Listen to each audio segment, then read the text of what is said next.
महल्ला का कोई फर्द उसमें शामिल ना हो।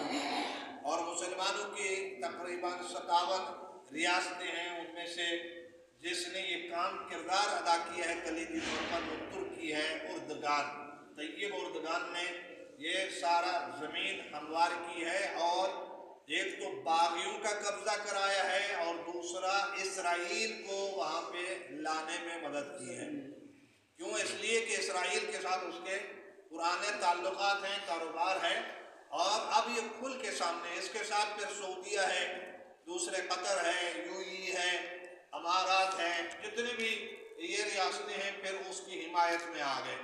लेकिन उनको ये पता नहीं था कि ये शाम जो है वो सुन्नी स्टेट था, अहले सुन्नत वल जमात की अक्सरियत है वहाँ पे, शिया कम है, अलवी कम है जिसको कहा जाता है।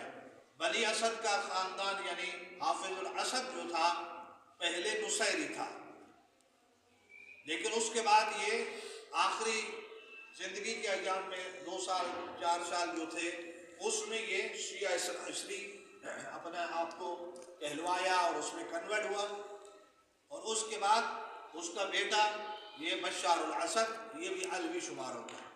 लेकिन इनकी हुकूमत के होते हुए वहाँ पर दिफाई पोजीशन में जो शाम का भी दिफा कर रहे थे और हरम जनाब सैयदा का और बाकी मज़ारात का जो दिफा कर रहे थे वो शिया थे और ईरानी थे या लबनानी थे।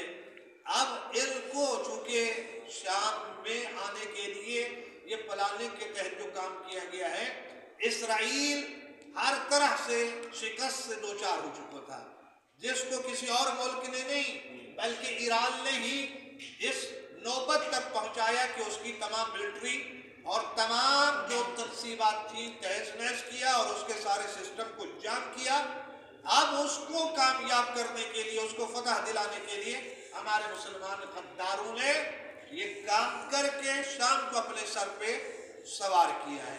अब बात फकत शाम तक नहीं है, लबनान तक नहीं है, इधर से लबनान को कमजोर करने की कोशिश की है और अब शाम से बढ़ के उर्दन है।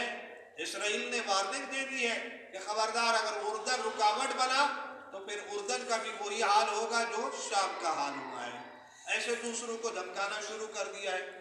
और उससे बढ़ के कि जब हम आलमी सतह पर ये हालात बदलते हुए देख रहे हैं तो ये कोई नई बात नहीं है, बल्कि तारीख उठाकर देखें तो आप जिसके इंतजार में हैं, हम मुंतजरीन में से शुमार किए जाते हैं। किसके इंतजार में?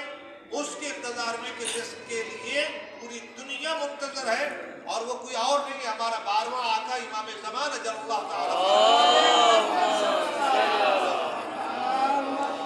और ये इमाम की आमद में से ये चीजें यकीनी तौर पर है कि सुफियानी का खुरूज होगा, सुफियानी आकर शाम पे गलबा हासिल करेगा। उसके बाद फिर क्या होगा? ये खुरासानी का खुरूज होगा।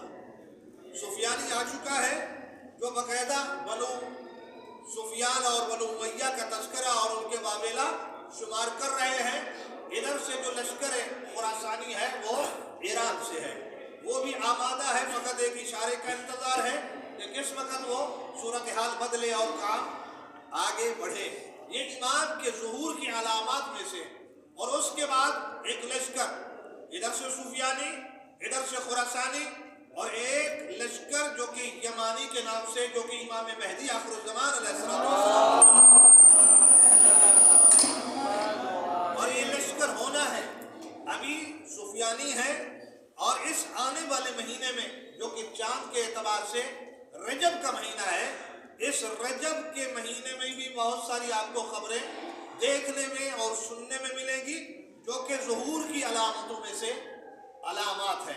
और फिर आपस में ये मुठभेड़ होगी और अगर खुदा न खास्ता ये मकामात मुक़द्दसा हरम मुतहर जनाब सैयदा आलिया अकील बनु हाशिम हज़रत सैयदा ज़ैनब पे ये हमला करते हैं या उसको ख़राब करने की कोशिश करते हैं, लामहला तो कोई शिया फिर इंतज़ार नहीं करेगा, उलमा इस चीज़ का इंतज़ार नहीं करेंगे कि अब ये क्या करने वाले हैं।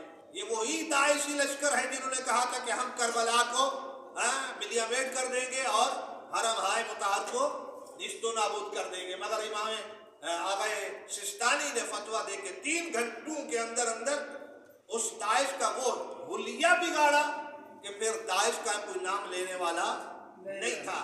آج وہی داعش ہے مگر نام بدل کے، لیبل بدل کے سفیانی اور باغی کے نام سے وہاں شام میں آ چکے ہیں۔ تو بہرحال یہ وہاں کا ہے، اور ادھر آپ جو پارا چنار کی صورت ہے وہ بھی کوئی ڈھکی چھپی نہیں ہے۔ پارا چنار کی صورتحال یہ ہے کہ تقریباً 70 دن ہونے والے ہیں، 2 مہینے 10 دن وہاں کا محاصرہ ہے ہر طرف سے۔ ہماری ایجنسیز، ہماری فورسز پتہ نہیں یہ سدو پی کے یا بھنگ پی کے سوئے ہوئے ہیں کیا؟ ان کو پتہ نہیں ہے کہ ہمارے ملک میں کیا ہو رہا ہے؟ اور ادھر سے افغانستان کے بارڈر کی باڑ کو کاٹ کے اور 1 نہیں 2 نہیں لشکروں کے لشکر داخل ہو رہے ہیں اور جہاد کے نام پہ شیعوں کا قتل عام کیا جا رہا ہے۔ اور یہ جو سلسلہ پچھلے چلا ہے وہ بھی کانوائی کی صورت میں، آگے اور پیچھے فورس ہوتی ہے، رینجر ہوتی ہے، ایف سی ہوتی ہے، آرمی ہوتی ہے۔ کیا وجہ ہے کہ ان کے ہوتے ہوئے شیعوں پر گولیاں چلائی گئی، اور یہاں تک کہ 6 مہینے سے لے کر 12 مہینے کے بچوں تک ایسے شواہد موجود ہیں کہ ڈاکٹر کہتے ہیں کہ دیکھیں کہ یہ وہ بچے ہیں کہ جن کے منہ میں گولیاں ماری گئی۔ اور یہ کربلا کی تاریخ کو دوبارہ دہرایا جا رہا ہے۔ اور ایک عالم دین تھے جن کو ذبح کرنے کے بعد، اس کی لاش کو مسلح کرنے کے بعد، وہی ہندا کے بیٹوں نے وہی کام کرنا ہے جو ہندا نے کیا تھا سید امیر حمزہ کے ساتھ، اور یہ اس کی اولاد سے کوئی اچھائی کی توقع نہیں کی جا سکتی۔ اور ہمارے حکمران اپنی کرسی کی بچانے کے لیے پورے ملک کو داؤ پہ لگا چکے ہیں۔ آپ کے ایئرپورٹس، آپ کے ہائی وے، آپ کی تنصیبات، اب امریکہ نے 4 پابندیاں لگا دی۔ کیوں؟ اس لیے کہ ان کو پتہ ہے کہ حکومت ہمارے اشارے کے بغیر چل نہیں سکتی، آزاد نہیں ہے۔ آزاد ہونے کے باوجود ہمارا ملک آزاد نہیں ہے۔ بہرحال یہ ساری صورتحال ہے جو عالمی افق پر ہے، لیکن اپنے آپ کو آمادہ کیجیے، اپنے محلے میں نگاہ رکھیں، ایک دوسرے کے ساتھ پیار و محبت سے رہیں، مگر دشمن کیا کر رہا ہے اس سے بھی بے خبر نہ رہیں، علماء سے وابستہ رہیں۔ اور اگر ہمارے لیے حکم جہاد آ جاتا ہے، فتویٰ آ جاتا ہے آغا سستانی کا یا آغا رہبر معظم علی خامنہئی کا، تو ہم سب پر واجب ہوگا کہ ہم مسلمان ہونے کے ناطے، شیعہ ہونے کے ناطے اپنے ملک کے دفاع کے ساتھ ساتھ اپنے مقامات مقدسہ کی حفاظت کے لیے قدم بڑھائیں گے۔